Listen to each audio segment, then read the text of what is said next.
이 고넬료의 이야기는 어제부터 해서 오늘, 내일, 그리고 좀 더 넘어가면 11장에서는 이 고넬료의 사건을 이제 베드로가 이제 유대인 그 그리스도교 사람들에게 이제 변증을 하는 장면까지 보면은 아마 요 며칠은 당분간 계속 고넬료의 이야기를 보게 될 텐데, 이 고넬료 사건이 가지는 가장 두 가지 핵심적인 사건은 두 가지가 있습니다. 첫 번째는 이 고넬료가 회심했다라는 것이고, 두 번째로는 이 고넬료의 회심이 가져오는 이 유대인 그리스도교 사람들에게 미쳤던 영향이었습니다. 그러니까 고넬료가 회심함으로 어떤 것이 증명되었냐면 이방인들에게도 복음이 전해져야 되는 것이구나 이고, 고넬료에게 성령의 임재가 이렇게 눈으로 목도가 가능할 만큼 어떤 신비함이 눈으로 이렇게 목격할 만큼 확실했기 때문에 마치 이것은 하나님께서 이 고넬료를 구원하셨다라고 하는 게 마치 도장 찍듯이 성령의 임재를 통하여 증명되었기 때문에 우리가 왜 이방인에게 복음을 전해야 하는가라는 어떤 물음을 가진 유대인들한테는 이 고넬료 사건이 가지는 의미가 있습니다. 그래서 이 고넬료가 회심하는 것, 또 회심한 이 고넬료가 이 유대인을 넘어 이방 또 뭐 유대, 사마리아 온 땅끝까지 이르러 복음을 전파해야 되는 그 사명을 가지고 있는 이 그리스도교 유대인들에게는 이 고넬료의 회심 사건이 굉장히 큰 의미를 이제 가지게 된다는 것입니다.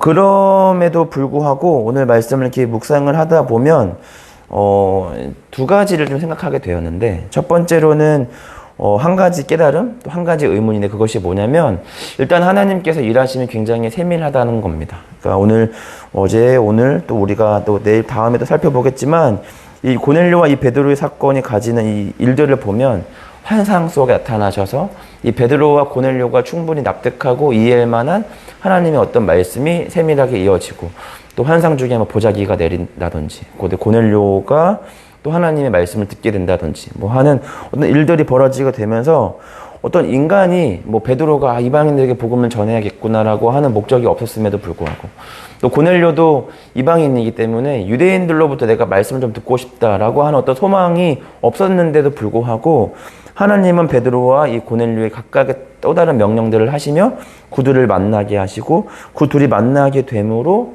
서로에게 가장 큰 유익이 발생하게 되는 일들이 발생하게 되었다라는 겁니다. 그래서 하나님께서는 저와 여러분에게도 마치 이 고넬료와 베드로처럼 우리가 딱 인지하고 생각하지 못하는 어떤 부분들이 분명히 있다라는 것이죠. 그래서 우리가 어떤 부분들을 인지하거나 인지하지 못해도 하나님의 일하시면 그 가운데 있다는 겁니다. 그리고 더 나아가서는 한 가지 의문은 바로 뭐냐면, 이 고넬료와 이 베드로의 사건을 통해서 우리가 갖고 있는 것은 바로 뭐냐면, 이 고넬료도 그렇고 베드로도 그렇고 하나님이 어떤 부르심에 따라 쓰임을 받는데, 우리가 어제도 그렇고 오늘도 말씀을 보면 알겠지만 그냥 베드로가 고넬료 없이 그냥 하나님께서도 그냥 하시면 될 일들이었습니다. 그러니까 하나님께서 이 고넬료의 환상 가운데 나타나셔서 뭐라고 말씀하시냐면, 이 요바에 있는 이 무두장의 집에 있는 시몬의 집에 거하고 있는 이 베드로를 불러서 하나님의 말씀을 들어라 이렇게 말씀하시고, 또 베드로에게는 기도 가운데 있는 이 베드로에게 나타나셔서 하늘로부터 이 보자기를 펼치시며 뭐 정한 것과 부정한 것에 대한 기준은 하나님께 있음을 말하는 것입니다. 그리고 오늘 17절의 말씀을 보면 이 환상이 끝나고서도 이 베드로는 이것이 정확하게 무슨 의미를 가지고 있는지에 대한 정확한 답을 얻지 못한 상태였습니다.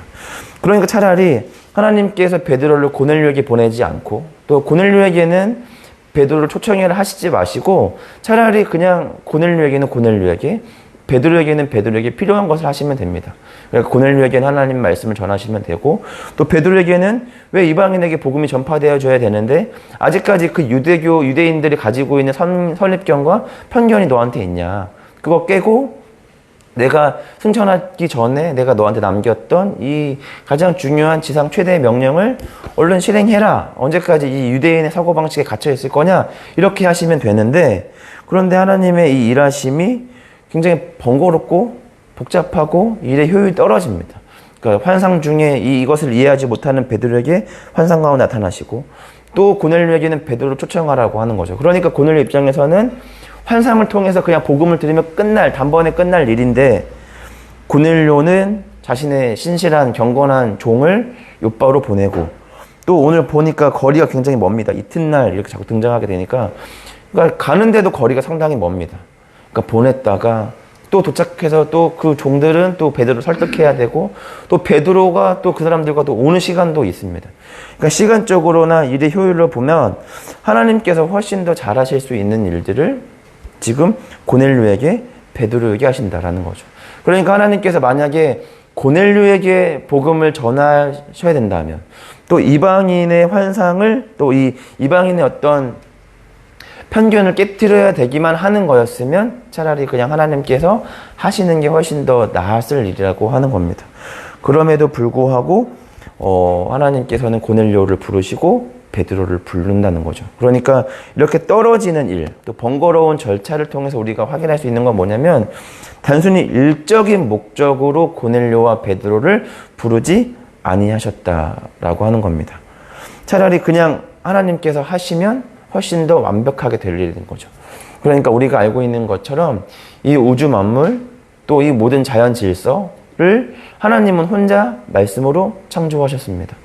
오히려 하나님은 인간이 하나님의 역사에 개입될 때 더 오랜 시간이 걸리고 더 많은 문제가 발생한다는 것을 우리는 성경을 통하여 우리는 알 수 있습니다. 차라리 하나님께서 하실 때 더 완벽하게 하나님의 그 일들은 이루어집니다. 왜냐하면 예수님께서도 제자를 불러 일하실 때도 예수님은 참 고달프게 일하셨습니다. 하나님의 뜻을, 하나님의 마음을, 하나님의 생각을, 하나님의 지혜를 밟고 또 쫓아가지 못하는 사람들을 불러다가 하나님의 사람으로 만들어 가시는 과정이었기 때문입니다. 차라리 예수님이 그냥 오병이어든 문둥병자든 죽은 자를 살리든 눈이 먼 자든 하나님께서 안진뱅이를 일으키시는 것이든 그냥 하나님께서 예수님께서 하실 때 하나님의 일들은 더 완벽합니다. 그러니까 마치 하나님께서 일할 사람이 없어서 저와 여러분들을 부르시는 것은 말이 안 된다는 것이죠.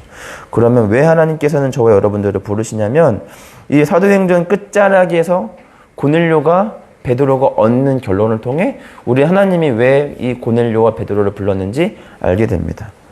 결국 하나님께서 베드로와 고넬료를 부르셨던 목적은 이 일을 잘 감당할 만한 사람을 찾으신 것이 아니라 하나님은 고넬료와 베드로를 하나님의 사람으로 훌륭하게 성장시키기 위해 하나님은 부르셨다라는 겁니다. 그러니까 혼자서도 능히 감당하실 수 있는 그 일을 위해서 하나님은 조금 일의 절차가 복잡해지고 효율이 떨어지고 시간이 걸리고 설득해야 되고 납득시키며 얼그럭 거리지만 하나님은 그 일들을 통해 베드로와 고넬료를 부르십니다. 왜냐하면 그렇게 일이 끝나고 나면 일은 조금 미숙하게 마무리가 될지라도 그 일이 끝나고 나면 고넬료와 베드로는 조금 더 한층 성장한 모습으로 하나님 앞에 서게 되기 때문입니다. 그러니까 이 성경적 부르심의 가장 큰 핵심이며 완성은 일을 얼마나 잘하냐 못하냐에 있는 것이 아니라 부르심을 받은 자들의 성장이 되느냐 아니냐입니다. 이 부르심의 핵심에 대한 사건은 사복음서에서 완벽하게 등장하게 되는데 그것은 바로 뭐냐면 예수님께서 제자들을 어떤 자들을 부르시냐입니다. 예수님께서 이 하늘나라에 대한 이야기를 하시고 하나님의 사역을 잘 감당하기 위해서는 차라리 그나마 좀 쓸만한 사람들은 그래도 최소한 베드로는 아니었습니다. 그런데 예수님의 이 제자들의 이 직업들을 살펴보면 모든 12제자들의 직업이 성경에 기록되어져 있는 것은 아니지만 대표적으로 어부, 그리고 세리, 그리고 천막을 제조하는 자들이었습니다.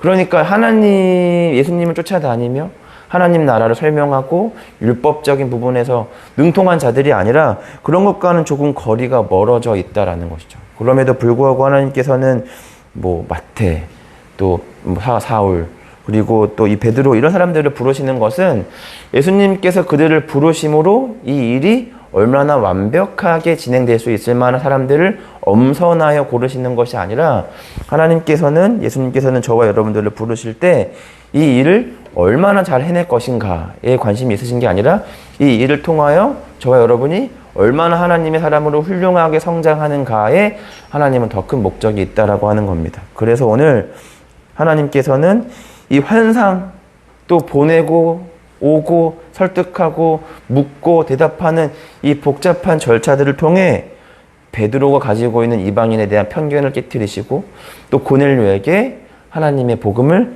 전하게 하십니다. 오늘 저와 여러분도 마찬가지로 이 지하처치로 또 이 이른 새벽에 하나님의 부르심을 받았습니다. 저 또한 이 자리에서 여러분들에게 하나님의 말씀을 전하지만 하나님의 말씀을 전하는 것에 대한 목적을 두고 제가 이 자리에 부르심을 받지 않았다입니다. 왜냐하면 이 자리에서 설교할 사람은 많습니다. 제가 아니어도 누구든 설교할 수 있고 일적인 측면에서 보면 우리는 이 자리에 있어야 할 이유는 굳이 없습니다. 그럼에도 불구하고 우리가 이 자리에 부르심이 특별한 의미가 있는 것은 바로 뭐냐면 저와 여러분들이 이 자리에 우리를 부르셔서 단순히 이를 넘어 하나님의 온전한 한 사람으로 우리를 성장시키기 위해 우리 이 자리에 우리를 세우시고 부르셨다라는 것을 기억하시기를 바랍니다. 그리고 한 가지 더는 하나님께서 고넬료를 위해 베드로를 부르시고 베드로를 위해 고넬료를 부르셨다라고 하는 사실을 잊지 않으시기를 바랍니다. 그 둘은 서로가 하나님의 부르심이 없었으면 만날 마음이 조금 더 없는 사람들입니다. 유대교 입장에서 이방인을 만나는 것은 당연한 것이지만 고넬료 입장에서도 자신이 지배하고 있는 이 나라에 식민 지배하고 있는 이 피지배국의 한 사람을 만나는 것 또한 불편하고 계급사회가 존재하던 사회에 이 어부인 이 베드로를 백부장인 고넬료가 만날 이유도 그렇게는 없습니다. 그러나 신분도 모든 것들이 다르지만 이 고넬료와 베드로는 서로의 만남을 통해 가장 완성적이고 서로의 필요한 것들이 얻어지게 됩니다. 고넬료는 구원을 얻게 되고 베드로는 이방인에 대한 편견을 깨뜨리게 됩니다. 저와 여러분도 서로가 원하고 의지한 만남은 아니지만 우리는 그리스도 공동체 안에서 하나님의 특별한 계획 속에서 만나게 되었습니다. 저와 여러분 또한 서로가 때로는 실증나고 맞지 않고 참으로 많이 다르지만 그렇지만 하나님께서 저와 여러분들을 고넬료와 베드로와 고넬료를 특별하게 만나게 하심으로 서로에게 가장 큰 유익을 준 것처럼 저와 여러분 또 우리가 우리의 만남을 통하여 그렇게 고넬료가 베드로가 하나님의 사람으로 온전하게 성장하였듯 저와 여러분들이 그렇게 하나님 안에서 온전하게 성장하기를 원합니다.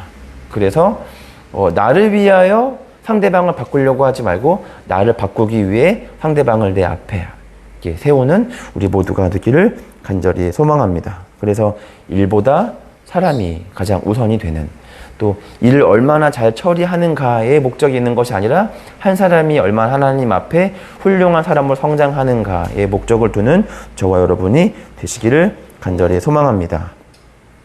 함께 우리 기도하겠습니다. 하나님 감사합니다. 오늘 우리를 이 예배 자리로 우리를 인도하시고 불러주시니 주님 감사합니다. 하나님의 부르심의 목적은 일이 아닌 성장이 있음을 우리는 말씀을 통하여 봅니다. 그러나 성장에만 우리가 몰두하여 우리 가운데 맡겨진 일을 등한시 여기지 않게 하여 주시고 우리 가운데 맡겨진 일을 충성되이 또 성령의 은혜와 또 하나님의 도우심으로 능히 잘 감당할 수 있도록 도와주시옵소서. 그러나 우리가 일에만 함몰되어지지 않게 하시고 그 일을 맡고 또 섬기고 충성되이 대함으로 우리의 내면과 영적인 성품도 하나님 앞에 멋지게 성장할 수 있도록 인도하여 주셔서 단순히 행복한 인간이 아니라 하나님 앞에 훌륭한 인간으로 성장할 수 있도록 인도하여 주시옵소서. 이 모든 말씀 살아계신 예수님의 이름으로 기도합니다. 아멘. 이 시간에 우리 같이 함께 우리 기도하겠습니다. 함께 기도할 때 하나님의 은혜와 사랑이 우리 가운데 충만하여질 수 있도록 오늘 말씀대로 내가 하나님 앞에 맡겨진 일들을 내가 잘 감당하기를 원합니다. 가정에서, 직장에서. 그러나 그 일들을 감당할 때 주님의 도우심이 필요합니다. 주님의 도우심으로 그 일들을 온전히 잘 감당할 수 있는 한 사람이 되게 하여 주시고 그리고 내가 주님께서 원하시고 꿈꾸시는 그 훌륭한 사람이 될 수 있도록 주님이 원하시는 대로 그렇게 성장할 수 있도록 주님 도와주셔서 이 모든 말씀 살아계신 예수님의 이름으로 기도합니다. 우리 함께 우리 그렇게 기도하겠습니다.